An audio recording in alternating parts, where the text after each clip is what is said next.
श्री शिवाय नमस्तुभ्यम। हर हर महादेव। महाराज, विशेषकर मेरी माता बहन है, आप सभी लोग जानते हो कि ये श्राद्ध पक्ष चल रहा है और ये जो 14 सितंबर रविवार के दिन इस पवित्र भाद्रपद महीने की अष्टमी तिथि पड़ रही है, यानी कि श्राद्ध पक्ष की अष्टमी तिथि अभी पितृ पक्ष चल रहा है। तो इसमें जो भी तिथि है सारी विशेष तिथियां हैं, जैसे कि श्राद्ध की अष्टमी तिथि। और दोस्तों, इस दिन सबसे बड़ा व्रत भी है, दो व्रत है, जवितया व्रत, महालमी व्रत, 14 सितंबर। देखिए, आप सभी को पता है कि अभी श्राद्ध पक्ष चल रहा है, यानी कि पितृपक्ष। और इस श्राद्ध में यदि हम कोई सा भी उपाय करते हैं तो स्वयं हमें हमारे पितरों का आशीर्वाद प्राप्त होता है। उसी प्रकार से महाराज जी 14 सितंबर रविवार श्राद्ध अष्टमी के दिन यह 31 चावल के दाने और एक हल्दी दीपक उपाय को अवश्य करें। और आप सभी को पता है कि रविवार का यदि कोई सा उपाय है तो वह केवल और केवल 31 चावल के दाने और एक हल्दी दीपक उपाय है। आपको इस उपाय को किस समय करना है, प्रदोष काल के समय या फिर सुबह के समय, ये संपूर्ण बातें हम आगे करेंगे। अब देखिए महाराज, यदि हम श्राद्ध पक्ष में रोज संध्या काल में या फिर प्रदोष काल के समय एक दीपक प्रज्वलित करते हैं तो इस दीपक की जो रोशनी है वह स्वयं हमारे पितरों तक जाती है और इससे हमारे जीवन में चल रही समस्या समाप्त होती है। उसी प्रकार से हमें 31 चावल के दाने और एक हल्दी दीपक उपाय को करना है 14 सितंबर रविवार के दिन। देखिए, इन दोनों संयोग बहुत मुश्किल से आता है, ऐसे मौके बार बार नहीं मिलते, केवल वर्ष में एक बार ही इस उपाय को करने का मौका मिलता है। देखिए, मेरी कई सारी अन्य माताएं बहनें हैं जिन्होंने इस उपाय को आज तक किया ही ना हो और उन्हें इस उपाय के बारे में पता ही ना हो।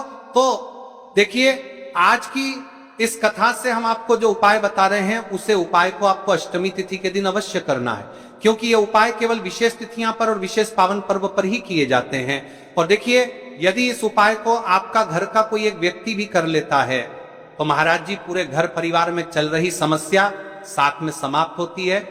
इस उपाय को करने का तो फल हमें मिलता ही है, लेकिन यदि किसी विशेष तिथि पर किया जाए तो उसका भी हमें फल प्राप्त होता है। जैसे कि श्रद्धा की अष्टमी तिथि और यह महीना स्वयं गणेश जी और मां दुर्गा को समर्पित है और विशेषकर रविवार का दिन है। देखिए महाराज जी, हमने हमारी पिछली बार की कई सारी शिव महापुराण की कथाओं में आपको इस उपाय को अच्छे तरीके से बताया भी है और समझाया भी है, लेकिन आज एक बार फिर से हम आपको इस उपाय को समझाएंगे, क्योंकि 14 सितंबर रविवार का दिन सबसे बड़ा और विशेष दिन है। देखिए, यदि आपने इस मात्र 31 चावल के दाने और एक हल्दी दीपक उपाय को कर लिया तो आपको इस उपाय का वह फल मिलेगा जिसकी आपने कभी कल्पना भी ना करी होगी। देखिए महाराज जी, जो मनोकामना बड़े बड़े पूजा पाठ अनुष्ठान से पूर्ण नहीं होती, वह केवल इस श्राद्ध पक्ष में अष्टमी तिथि के दिन इस पवित्र रविवार के पावन पर्व पर 31 चावल के दाने और एक हल्दी दीपक उपाय को करने से पूर्ण हो जाती है। देखिए, मेरी कई सारी माताएं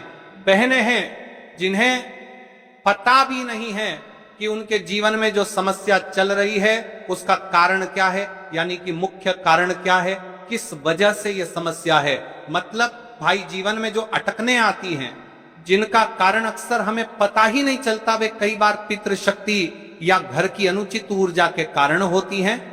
श्राद्ध पक्ष वह काल है जब हमारे पूर्वजों की स्मृति का प्रभाव सबसे अनुभवी होता है, उनके प्रति आदर अनुष्ठान से उनके सुख और मार्गदर्शन का अनुभव मिलता है। और शनिवार वह दिन है, ऐसी घड़ी जब छोटे से उपाय से बड़े बंधन टूट सकते हैं। 31 चावल के दाने और एक हल्दी दीपक उपाय जो शुद्धता और रक्षा का प्रतीक है, उसी घड़ी में जलाकर हम अपने घर के नकारात्मक बंधनों को तोड़ने, पूर्वजों की शांति प्राप्त करने और जीवन में अच्छे अवसर पुनः सक्रिय करने का आग्रह करते हैं। इसलिए आपसे निवेदन कर रहे हैं, यह 31 चावल के दाने और एक हल्दी दीपक उपाय अवश्य करें। देखिए महाराज जी, हम आपको आगे चलकर संपूर्ण बातें बताने वाले हैं कि इस उपाय को आपको किस प्रकार करना है, सामग्री कहां से लेनी है, किस समय करना है, कैसे करना है। ठीक है, तो आपको वीडियो के अंतिम तक बने रहना है। देखिए, हम राशि से जुड़ा भाग्य भी बता रहे हैं और भाग्य में चल रही परेशानियों को भी बता रहे हैं।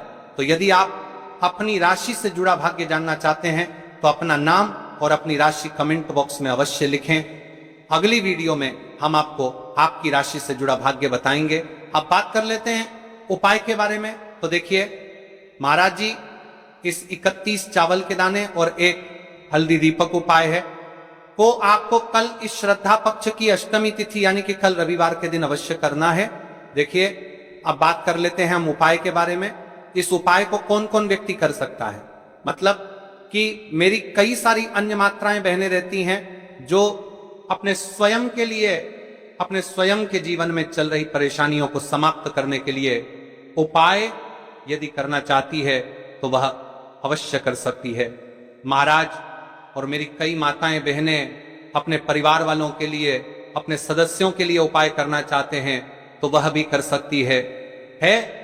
ध्यान रहे, मात्र एक 31 चावल के दाने और एक हल्दी दीपक उपाय की ओर आगे बढ़ने से पहले कल की 2 विशेष राशि जिन माताएं बहनों ने कमेंट किया था अपनी राशि से जुड़ा भाग्य जानने के लिए, देखिए सबसे पहली और विशेष राशि है कन्या राशि। देखिए यदि आप रविवार की अष्टमी के दिन एक दीपक पितरों के नाम से प्रज्वलित करते हैं तो विशेषकर आपको आपके पूर्वजों का आशीर्वाद प्राप्त होगा। आपके कार्य में जो भी अड़चन आ रही है वह समाप्त होगी। दूसरी राशि है तुला राशि। देखिए आपकी धन संबंधित परेशानी समाप्त होगी। विशेषकर श्राद्ध में आपको प्रदोष काल के समय इस उपाय को पितरों का नाम के अवश्य करना चाहिए। ठीक है, अब बात कर लेते हैं महाराज जी हम उपाय के बारे में। देखिए महाराज, हमारे जीवन में कई बार ऐसी परिस्थितियां आती हैं जब हर दिशा से परेशानियां हमें घेर लेती हैं। कभी धन की कमी, कभी स्वास्थ्य संबंधी बाधाएं, कभी परिवार में कलह, तो कभी काम धंधे में रुकावट। ऐसे में इंसान समझ नहीं पाता कि आखिर कहां से समाधान मिलेगा, परंतु हमारे शास्त्रों में विशेषकर महादेव शिव जी की कृपा प्राप्त करने के अनेक उपाय बताए गए हैं। उन्हीं में से एक है 31 चावल के दानों का उपाय। यह उपाय जितना सरल है उतना ही प्रभावशाली भी है। शिव पुराण में वर्णित है कि यदि श्रद्धा और पूर्ण विश्वास के साथ महादेव की उपासना की जाए तो असंभव भी संभव हो जाता है। और 31 चावल के दानों का यह छोटा सा उपाय सीधे सीधे शिव जी को प्रसन्न करने वाला उपाय है। अब सबसे पहले प्रश्न यही आता है, उपाय है कि इन चावलों को कैसे लेना है। ध्यान रहे, चावल टूटे फूटे नहीं होने चाहिए, कांटे पिटे या खंडित दाने नहीं होने चाहिए। चावल साफ, स्वच्छ और पूर्ण दाने होने चाहिए। बाजार से या घर के भंडार से आप चावल ले सकते हैं, लेकिन वह अखंडित होने चाहिए। यहाँ बहुत लोग पूछते हैं महाराज क्या हम इस उपाय में और कोई सामग्री भी मिला सकते हैं? तो सुन लीजिए, मूल रूप से यह उपाय सिर्फ 31 चावल के दानों से होता है।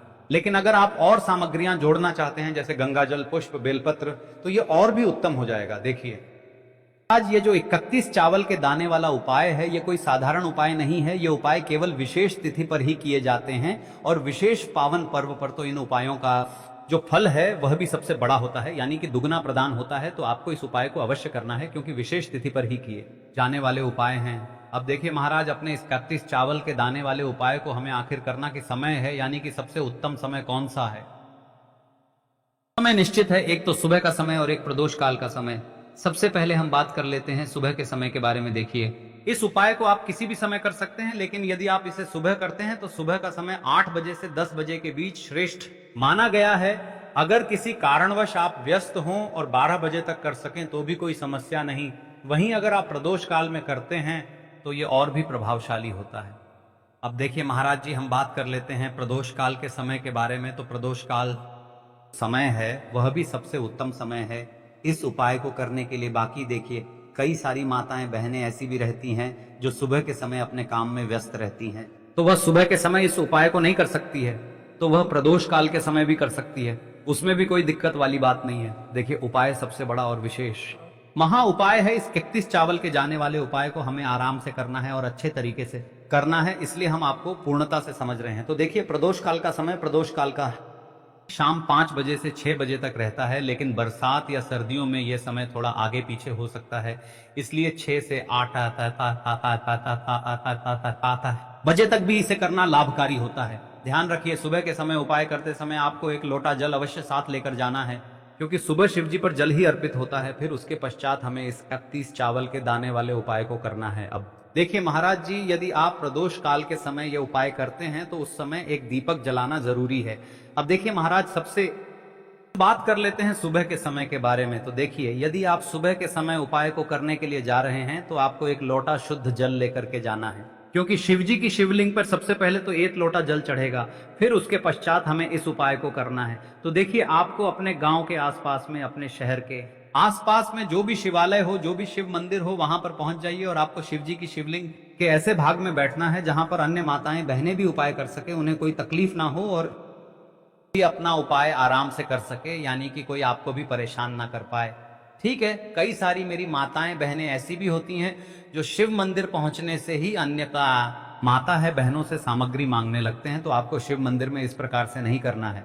आपने जो अपने साथ में सामग्री लेकर गए हैं उसे अपना उपाय करें और घर आ जाए। तो हम बात कर रहे हैं इस उपाय को शिव मंदिर में किस प्रकार करना है। सबसे पहले स्नान करके शुद्ध वस्त्र पहने। अब जो आपने अपने 31 चावल के दाने कागज की पुड़िया में या फिर कटोरी में रखे, निकाल करके 31 चावल के अखंड दाने एक थाली में रखें। जैसा कि हमने आप सभी को कहा था कि सबसे पहले शिवलिंग पर जल चढ़ेगा, एक लोटा जल लेकर शिवलिंग के पास जाएं। मन में ओम नमः शिवाय का जप करते हुए शिवलिंग पर जल चढ़ाएं। अब एक एक करके चावल के दाने अर्पित करें। दाना अर्पित करते समय मन में एक इच्छा बोल सकते हैं या ओम नमः शिवाय का जप करते जाएं। कई सारे लोग प्रश्न करते हैं कि महाराज जी, शिव जी की शिवलिंग पर सबसे पहले, यानी कि सबसे पहले चावल का दाना हमें किस स्थान पर चढ़ता है?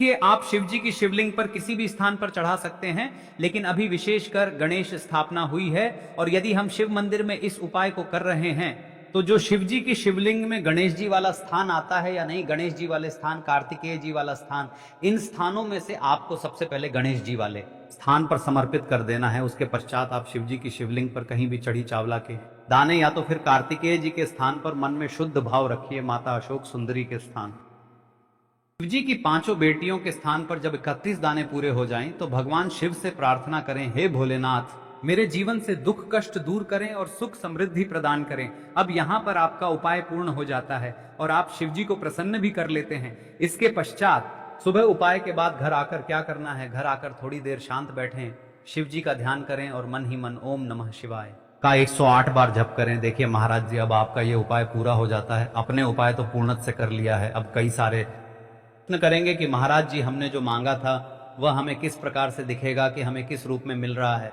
तो देखिए, भगवान की कृपा किसी भी प्रकार से आपको प्राप्त हो सकती है। विशेषकर शिव जी की तो आपको 5 से 7 दिन में नजर आने लगेगा कि हाँ, भगवान की कृपा प्राप्त है। अब बात कर लेते हैं महाराज जी प्रदोष काल के समय के बारे में। मेरी बहुत सारी ऐसी माताएं बहनें इस भी हैं जो सुबह के समय इस उपाय को नहीं कर सकती है, जो केवल इस उपाय को प्रदोष काल के समय करना चाहती है। तो देखिए, अब बात करते हैं काल के समय की। स्नान करें, साफ कपड़े पहने।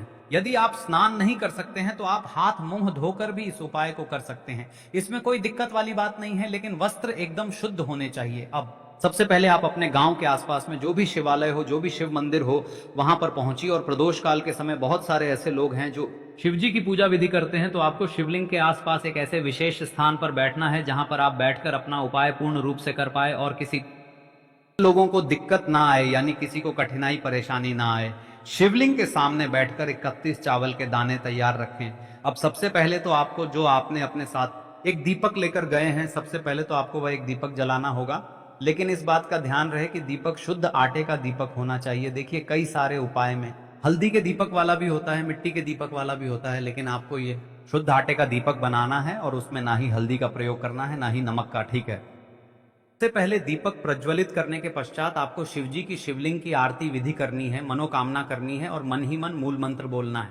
ठीक है, अब दीपक को आपको शिव जी की शिवलिंग के सम्मुख रख देनी है। देखिए, ज्यादा भी पास में ना रखें, शिव जी को आंच नहीं लगनी चाहिए। हम उपाय करने आए हैं, ना कि उन्हें कष्ट देने। ठीक है, शिवलिंग के पास रखकर 31 चावल के दाने अर्पित करें। अब फिर से यदि यहाँ पर प्रश्न आता है कि सबसे पहले हमें किस स्थान पर समर्पित करना है, तो सबसे पहले आपको गणेश जी वाले पर समर्पित करना है, फिर उसके पश्चात आप कहीं पर भी समर्पित कीजिए। ठीक है, साथ ही ओम नमः शिवाय का जप करते रहें। जब उपाय पूरा हो जाए तो हाथ जोड़कर शिव जी से अपने दुख कष्ट, समस्याएं और इच्छाएं बताइए। अंत में ओम नमः शिवाय या महामृत्युंजय मंत्र का जप करें। देखिए महाराज जी, अब आपका उपाय यहाँ पर निश्चित रूप से पूर्ण हो जाता है। आप यहाँ पर शिव जी को प्रसन्न कर लेते हैं, लेकिन कई सारे लोग प्रश्न करते हैं कि महाराज जी, इस वाले उपाय को हम घर पर कर सकते हैं कि नहीं? तो देखिए, इस उपाय को आप अपने घर पर नहीं कर सकते। भले ही आपके घर में शिव जी की शिवलिंग हो, पिंडी हो, आपको इस उपाय को शिव मंदिर में ही जाकर के करना है। अब देखिए महाराज जी, जैसा कि हमने आप सभी को कहा था कि आप इस 31 चावल के दाने वाले उपाय को करने के पश्चात एक विशेष उपाय भी कर सकते हैं, जो एक दीपक का उपाय है, जो एक आटे का विशेष दीपक का उपाय है। तो अब बात कर लेते हैं उसे उपाय के बारे में। यदि आप इस 31 चावल के जाने वाले उपाय को सुबह इस उपाय को कर रहे हैं तो हल्दी का दीपक, यदि प्रदोष काल में कर रहे हैं तो आटे का दीपक जलाना चाहिए। अब कई सारे लोग प्रश्न करेंगे कि महाराज जी ऐसा क्यों, हम एक दीपक कोई सा भी जला सकते हैं? तो देखिए, हर एक उपाय का विशेष चमत्कार होता है और हर एक उपाय का अलग रूप होता है। हर एक दीपक का भी अलग रूप होता है। हल्दी का दीपक धन, सुख और वैभव में वृद्धि करता है। आटे का दीपक घर से दरिद्रता, कलह और अशांति